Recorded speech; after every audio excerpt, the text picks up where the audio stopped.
graciously given us the music for this next piece. Come up, everyone.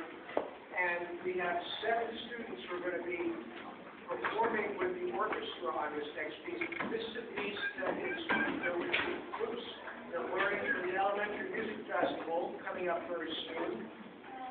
One of us. And Mr. Cheney gave me the music. I wrote out some of the parts for violas and cellos and bass.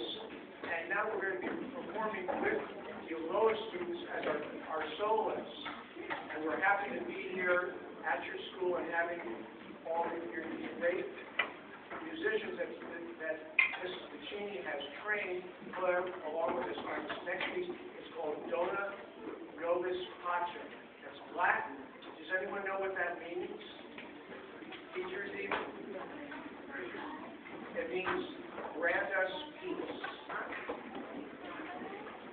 So it's a very peaceful song.